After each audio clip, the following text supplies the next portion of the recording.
I had spent all morning baking the apple pie, the one Brian used to beg me for when he was a little boy. My hands aren't as fast as they used to be, but I made sure it was perfect, sweet, warm, just like the memories I still held on to, even if they'd forgotten them. It was family dinner night, and even though no one said it out loud, I knew Cassandra didn't really want me there. She never did.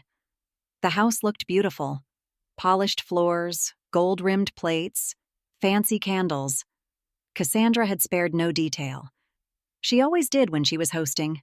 Everything was about image, appearances, perfection. And somehow I never fit into that picture. Still, I smiled. I placed the pie on the counter and reached for the plates, trying to help as I always did. "Oh no, Dorcas," Cassandra said, not even looking at me. "You just sit. We've got it." She didn't have it. I watched her overcook the carrots and forget to turn off the oven, but I bit my tongue. I sat at the far end of the long dining table. They had already placed the name cards. I noticed mine was right by the kitchen door. Not near Brian, not near the grandkids, just far enough that no one had to really talk to me. The guests began to arrive. Some of Brian's coworkers, a couple from Cassandra's yoga group, and Mr. and Mrs. Hale from next door. Everyone kissed cheeks, clinked glasses, and smiled. "Dorcas," Mr. Hale said, shaking my hand. "Still making those legendary pies?" I smiled gently. "There's one on the counter. I hope you're hungry." He laughed and patted my shoulder. "The best in town?" Dinner was served. Conversations bubbled around me, but no one spoke to me. I passed dishes, nodded politely, and kept my hands folded on my lap when no one passed me the bread. Then it happened. Mrs. Hale turned toward Cassandra and said sweetly, "It's so lovely that Dorcas is here. So many families forget the elders." That's when Cassandra leaned forward, raised her glass, and said loudly, "Oh, we never forget Dorcas. She's our little project. She lives with us, eats with us, watches her shows all day, like a houseplant with a pulse." The room erupted in laughter. Everyone laughed. Except me. I stared at her. My hands trembled, but I kept them under the table. "And," Cassandra continued, still grinning, "when the grandkids asked what she used to do, I just said nothing. She's always been just there, a sweet, harmless burden." She looked right at me then. "Isn't that right, Mom?" I opened my mouth, but no words came out. Even Brian chuckled. My own son. No one saw the tears pooling in my eyes because I didn't let them fall. I just smiled. A small, tight smile. "Oh, don't look so serious," Cassandra said, waving her hand. "It's just a joke." But it wasn't a joke to me. It was a wound. One that had been slowly forming for years. One dismissive comment, one excluded conversation, one empty seat at a time. I excused myself quietly. No one stopped me, not even Brian. In the kitchen, I stood alone by the sink. My pie still sat untouched on the counter. And then I did something I hadn't done in a long time. I picked up my phone and scrolled through my old contacts. There was one number I hadn't dialed in over a decade, but tonight I pressed call. "Hello?" came the voice, a bit older but still familiar. I swallowed. "It's Dorcas." A pause. "Dorcas, it's been years. Everything okay?" I looked back toward the dining room, where they were still laughing. I turned away and whispered, "I'm ready to come back." The next morning, the house was silent. Cassandra and Brian had gone to work. The kids were at school. I stood in the kitchen, the same one where I'd been called a harmless burden, and looked out the window, clutching my tea. It still hurt. No matter how strong I pretended to be, those words stuck like glue. What hurt more was that Brian had said nothing. He'd let his wife humiliate me in front of strangers like I was just nothing. But they didn't know the full story. They only knew the version they had created. The fragile old woman who shuffled through their house, warmed leftovers, and watched crime dramas. That was all Cassandra had ever bothered to see. And Brian? He had forgotten. They didn't know who I really was. Years ago, before I moved into their guest room, Before arthritis slowed my hands and my eyesight dimmed, I had built something from nothing. I wasn't born wealthy, but I was sharp. I started out cleaning offices at night while raising Brian. I studied business at community college, took courses online. I learned how to read markets, understand tech, and invest wisely.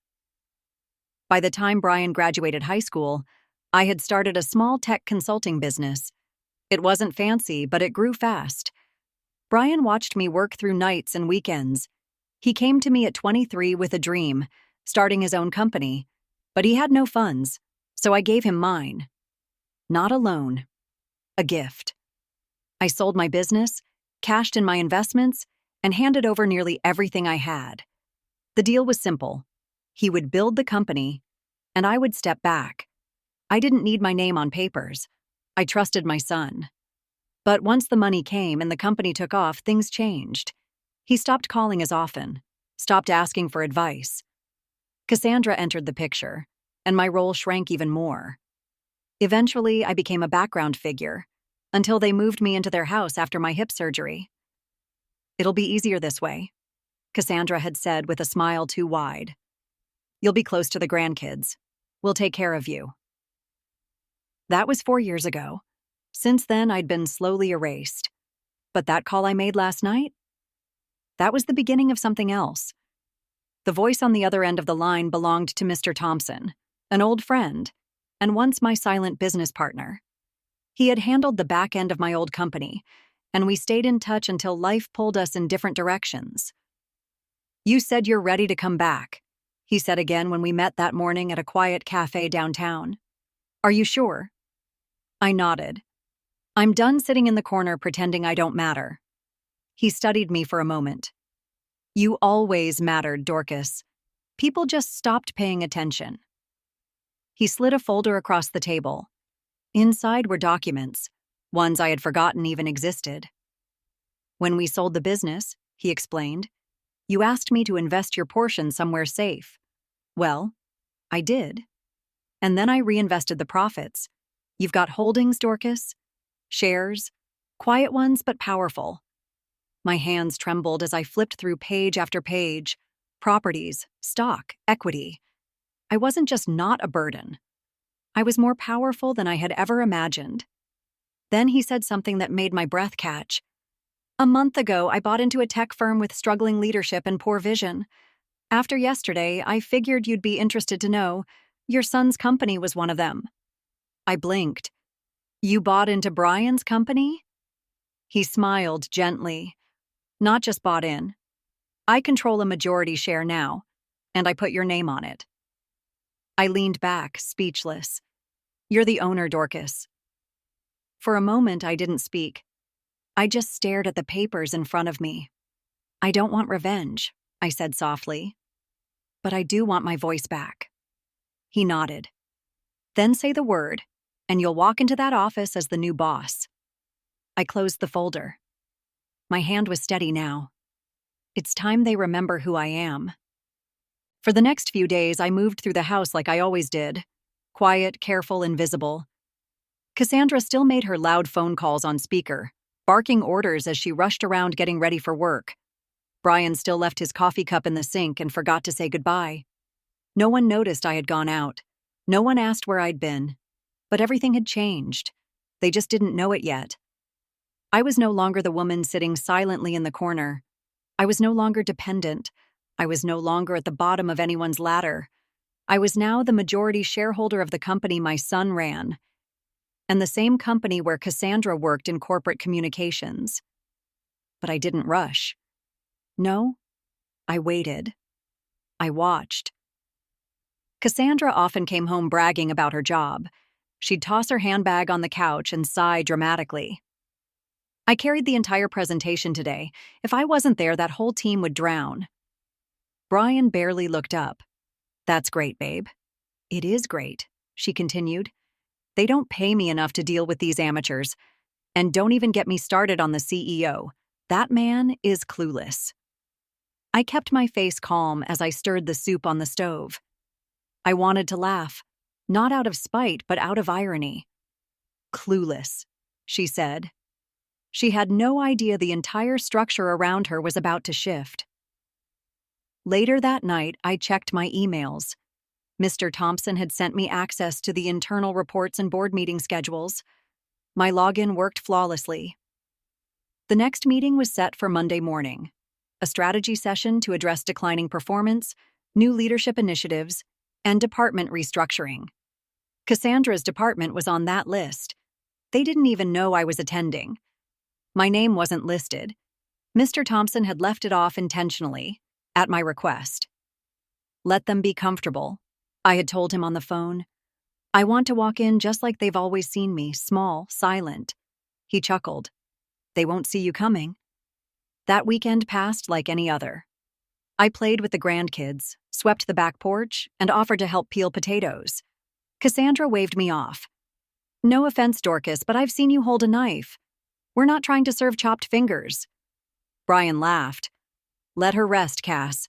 She's not as young as she used to be. I said nothing. I just wiped my hands on the dish towel and went back to folding laundry. That Sunday night, Cassandra was buzzing with excitement. She had a big role in Monday's meeting. They're asking for new ideas, she told Brian. This could finally be my moment.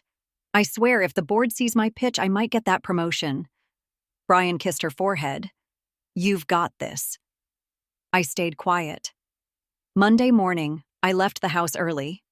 Earlier than Cassandra, even. She didn't notice. She wouldn't have thought to ask where I was going anyway. The car service Mr. Thompson sent picked me up right on time. I wore a simple navy suit. My hair was neatly tied back. No one would mistake me for a lost old lady today. The building hadn't changed much. Same marble floors, same tall glass windows. But the way the receptionist looked at me did. Good morning, Ms. Dorcas, she said with a smile. The boardroom is ready for you. As I stepped into the elevator, I felt something I hadn't felt in years. Purpose. Strength. Like I had just stepped back into my skin after living outside of it for far too long. The doors opened. The hallway was lined with glass offices, sleek furniture, and the hum of keyboards. I could hear Cassandra's voice from a nearby room, loud and clear. I'm telling you, the board is going to love this idea. They'll probably fast-track me for director. She hadn't seen me yet, but she would. Soon. Because in just a few minutes, the doors to the boardroom would open, and I wouldn't be the forgotten mother-in-law anymore. I would be the new owner. The boardroom was as I remembered it. Long mahogany table, tall-backed chairs, the quiet tension of people waiting to speak without saying too much. Men and women in sleek suits sat tapping their pens, flipping through documents, clearing throats. At the head of the table sat Mr. Thompson, eyes calm, expression unreadable. Everyone's here? He asked the room. Not yet, I thought. Cassandra burst through the door a moment later, heels clicking across the floor, a smile stretching too wide across her face. She didn't notice me. Not right away. She was too busy being important. Sorry I'm late, she chirped. There was traffic and I had to make a quick stop to print my proposal slides.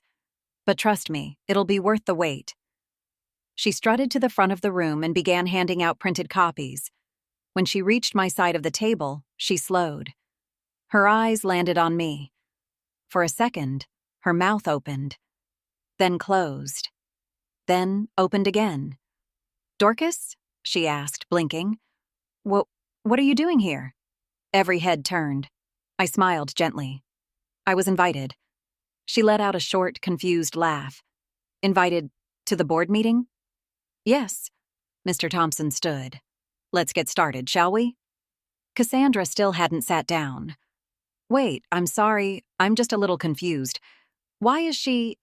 Because, Thompson said smoothly, as of this quarter, there's been a change in the majority ownership structure of the company. We thought it best to introduce the new primary stakeholder today. Cassandra's face froze. New primary? But the board's always had the final say on major decisions. They still do, he replied. But when a single shareholder owns more than 51% of the company's stock, that person has significant influence over executive leadership, structural changes, and strategic direction. Then he turned to me. Dorcas, Would you like to say a few words? I stood slowly, smoothing down my blazer. My heart was steady, my hands calm. Thank you, I said softly. It's nice to be seen. I looked around the table, at faces unfamiliar and familiar alike, and then finally back at Cassandra. Some of you may know me as Brian's mother. Some may not know me at all.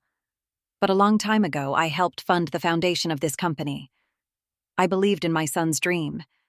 I gave everything I had to make it real. Cassandra's mouth was slightly open. She looked pale. I never asked for credit, I continued. I never put my name on the paperwork. I didn't want to get in the way. I just wanted to help my family. I paused, letting the silence settle. But over time, I became a ghost in the very house I helped build. I was no longer seen as a contributor or an investor, but as something lesser. Cassandra looked down. Her cheeks burned red. I wasn't angry. I wasn't shouting. I didn't need to. My goal is not revenge, I said gently. It's responsibility. I'm stepping back in because I care about the company, about the people working in it, and about the values that built it in the first place. Then I looked directly at her. There's a lot of talk around here about vision and leadership. But true leadership starts with how you treat people when you think no one important is watching. Cassandra's hands gripped the edge of the table. I sat down. Mr. Thompson nodded. Well said. Now, let's proceed. For the rest of the meeting, Cassandra barely spoke. She stared at her slides but didn't present them. When the room emptied out, she stayed behind. I stood to leave. She finally whispered, You own the company? I paused at the door. No, I said, turning back to face her. I am the company, and you just forgot who I was. Then I walked out without another word. I didn't expect to feel lighter walking out of that boardroom. But I did. I wasn't angry anymore. I wasn't trying to embarrass Cassandra or punish Brian. I simply wanted them to see me, really see me. Not as a burden, not as a faded shadow in their busy lives, but as the woman who helped build the foundation beneath their feet. When I returned home that evening, the house was strangely quiet. Cassandra's car was in the driveway. Brian's wasn't. I stepped inside. She was in the kitchen, sitting at the counter with a glass of wine and her laptop closed in front of her. She looked up and didn't say anything at first. Neither did I.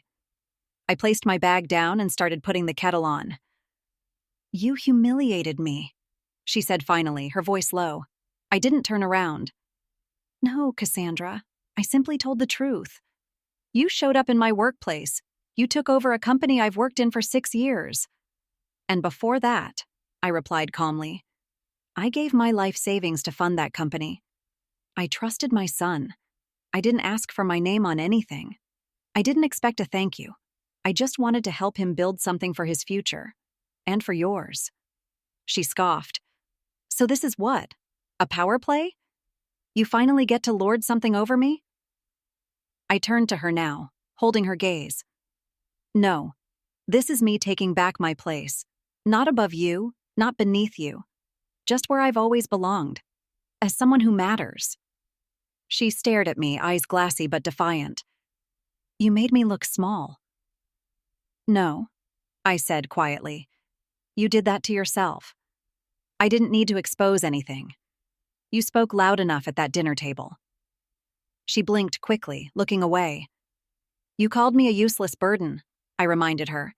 In front of friends, in front of my son, in front of my grandchildren. And not one person stood up for me. Not even Brian. It was a joke, she muttered. A joke, I echoed. The kind of joke that eats through someone's dignity a little at a time. The kettle began to whistle. I turned it off and poured the water into 2 mugs, adding a peppermint tea bag to one and sliding the other toward her. She didn't take it. I'm not asking you to beg, I said softly. And I'm not taking away your job. You'll keep your position. But from now on, you'll earn every inch of it. Her head snapped up. You're not firing me? No, I replied. Because I believe in growth, even yours. She stared at the mug, her lip trembling. You want to prove you're more than image? That you actually care about your work?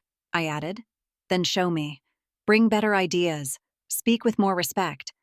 And next time someone calls a family member a harmless burden, be the first to say it's not okay. She swallowed hard. I didn't know you still had all that power. I smiled gently. The truth is, I never lost it. I just stopped using it. She looked at me like she didn't recognize me anymore. Maybe for the first time, she was finally seeing the woman behind the apron and soft slippers. The woman who used to run meetings, manage budgets, raise a child, and still find time to bake pies. I'm sorry, she said suddenly, voice breaking.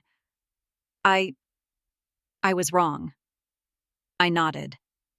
Yes, you were. Tears filled her eyes, but I didn't move to comfort her. Not because I didn't care, but because sometimes it's the uncomfortable silence that does the real healing.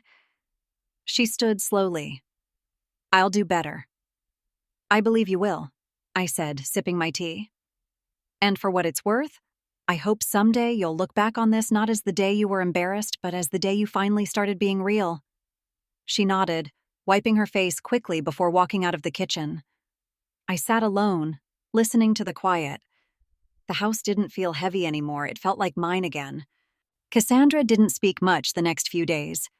She still left for work early, heels tapping hurriedly across the floor, but now she left the house with her eyes lowered and her words few. Brian didn't know yet. He came home each evening the same as always, tired, distracted, hugging the kids, barely looking my way. And that was fine. He'd find out soon enough. Meanwhile, I returned to the office every morning. Not because I had to, but because I wanted to. I'd sit in the corner of the conference room during strategy briefings, reviewing reports and listening. Most of the team didn't even realize who I was until Mr. Thompson introduced me formally. Their faces, a mix of confusion, respect, and surprise, reminded me just how long I'd been out of sight. But I was back now, and it felt good. Cassandra had a meeting scheduled that Thursday with the operations team. Her department's numbers had been slipping, and a shakeup was already in motion. She walked in with a tight smile, pretending everything was fine. But this time, I sat at the head of the table. And this time, everyone knew exactly who I was. I listened as she presented her plans. A new media strategy, a shift in the communication chain, some vague talk about elevating brand engagement. It wasn't bad, but it wasn't real either. I waited until she finished. Thank you, Cassandra, I said, folding my hands calmly. You clearly put effort into this, but I'd like to make some adjustments. She nodded slowly. Of course. I'm creating a mentorship initiative, I continued. You'll lead it, from the junior staff level. You'll work with interns and new hires, teach them the basics, help them learn by doing. Her smile faltered. Wait, you're moving me to intern training? I nodded. It's not a demotion. It's a realignment. You have strengths, but leadership starts with humility. It starts with being willing to roll up your sleeves and start from the ground floor. Again. The room was silent. Cassandra's mouth opened, then shut again. She looked around, as if waiting for someone to speak up. No one did. This is a chance, I said gently, not a punishment. I saw her throat tighten. Her pride fought hard, but it didn't win. Understood, she whispered. I watched her walk out after the meeting, shoulders squared, jaw set tight. It wasn't revenge. It was a beginning. That evening, Brian finally asked the question I had been waiting for. We were all in the living room. The kids were upstairs. Cassandra was still at her desk, likely revising her presentation for the interns. Brian turned to me, casually sipping his soda. Hey, by the way, Cassandra said something about you being at her office this week? I nodded. I've been attending meetings. Why? He asked, laughing. Don't tell me you're investing in the company now. I'm not investing, I said simply. I own it. He blinked, confused. What do you mean you own it? I mean, I'm the majority shareholder. Mr. Thompson and I made some moves last quarter. It's official. He stared at me, stunned. Wait, when did this happen? Why didn't you tell me? I met his eyes. You never asked. He stood up, pacing now. So you've just been watching us this whole time? No, I said. I've been waiting for a moment when someone, anyone, would remember that I'm still here, that I was part of the reason you had this company to begin with. He rubbed his forehead. I didn't know. Cassandra said you didn't want to be involved anymore. I didn't want to interfere, I corrected. But I never stopped caring. He sank onto the couch, the weight of the truth finally hitting him. I'm sorry, Mom. I know. We sat in silence for a long time, not angry, not tense, just real. You're not a burden, he whispered. I smiled softly. I never was. A week later, I invited them all to dinner. My idea. I told Cassandra I'd cook. She looked surprised but didn't argue. Maybe she thought it was my way of smoothing things over. But I wasn't interested in smoothing anything. I was interested in setting things straight. I made Brian's favorite, slow-cooked roast with garlic mashed potatoes and glazed carrots. The grandkids ran through the house laughing, and for once, no one told them to quiet down. I set the table myself, placing every plate and fork with care. But this time I didn't sit at the far end. I sat at the head. Brian raised his eyebrows but said nothing. Cassandra sat directly across from me, eyes low, quiet. There was no smugness tonight, no sideways remarks, just silence and tension. Good. When everyone had eaten and the dishes were cleared, I stood up and tapped my glass lightly. I want to say something, I said. The room went still. I know this family is busy. You have lives, jobs, routines, and I know I've been quiet. Too quiet, maybe.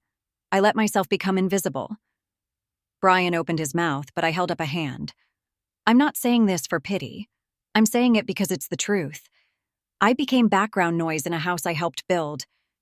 I looked at them, my son, my daughter-in-law, and the two wide-eyed grandchildren who barely knew who I used to be.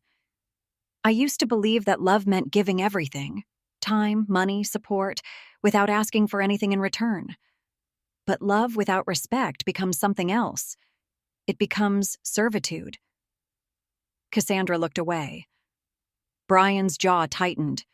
So, I've made a decision, I continued, pulling out a thick envelope from my handbag and placing it on the table. This is my will. Updated. Brian straightened.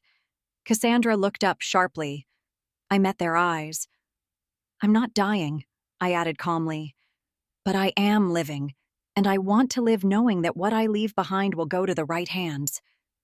Cassandra reached for the envelope, but I stopped her. I'll tell you what it says, I said. That way, there's no confusion. She slowly pulled her hand back. I've set aside a generous trust for the grandchildren. They'll get access when they turn 25, after they've worked, struggled, and found who they are without anyone handing it to them. Brian nodded slowly.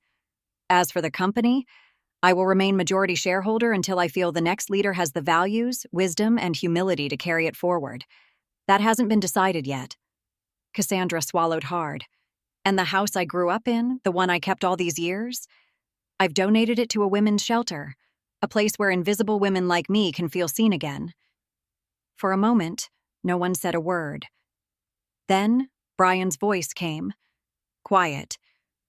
Mom, you don't have to do all this. Yes, I said, I do. I turned to Cassandra, who was staring at me, her eyes blinking fast. I don't hate you, I said. But I can't reward disrespect. What I can do is give you a chance to grow. And you're taking that chance now, whether you realize it or not. She wiped her eyes but didn't speak. I stood, picking up my glass again. To new beginnings, I said softly, and to remembering who we are, before we let the world tell us who to be. The grandkids clapped, Brian stood, walked around the table, and hugged me. The kind of hug I hadn't felt from him since he was a boy. "I see you now, Mom," he whispered. "I know," I said. And finally, I believed it.